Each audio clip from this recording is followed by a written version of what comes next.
Did you know that it's possible for two humans engaging in the beautiful act of sexual intercourse to get stuck together? It's true. I'm Joe Barrett, and I'll cover this and absolutely no other stories on this episode of SourceFed.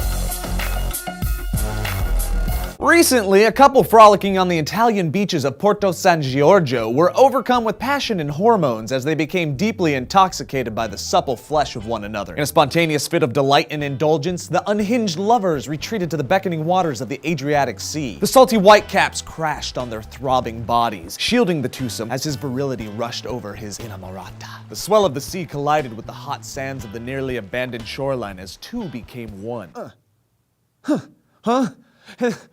And then two couldn't unbecome one as the amorous couple literally got stuck together in the act. He, the unsuspecting arthropod, to her carnivorous Venus flytrap. They were the physical embodiment of Homer Simpson lodged in the H2O water slide at Mount Splashmore. Apparently their out movement was overpowered by the suction generated by their gyration. Now, as you may recall, I described the beach as being deserted. So these two, after their failed extraction attempts, decided to wait for help to meander on by, which I think was the smart move. I mean, I may not be an expert on the dynamics of mobility of two humans genitally affixed, but I'm willing to bet it's something akin to competing in a three-legged race while hugging and being stuck in a Chinese finger trap. Eventually, a passerby noticed their plight and retrieved a towel to cover their shame, after a good snicker and a selfie, I'm sure. The two were whisked away to a hospital where a doctor induced dilation, much like they do when a pretty lady is giving birth, except this time no baby was born, just a precious, full-grown man's penis. Aw, he looks just like his father. He's bald. And a cyclops. Now, apparently there is a medical term coined for this extremely rare occurrence: penis captivus. It's when the muscles of the vagina become engorged during orgasm, much like an overinflated bouncy castle of pleasure and doom. And then the penis becomes wedged, and then the penis gets all claustrophobic and also becomes engorged, and blood can't flow out to deflate the situation, and everything is just a mess. A sexy, sexy mess. But like I said, this is rare, and if it does happen, it usually only lasts for seconds. Now, I don't know if this is what happened to the couple, but at least they were in the ocean. I mean, it could have been worse. Humans are freaky. They'll have sex almost anywhere. I could think of about 100 worse places to get stuck mid-copulation.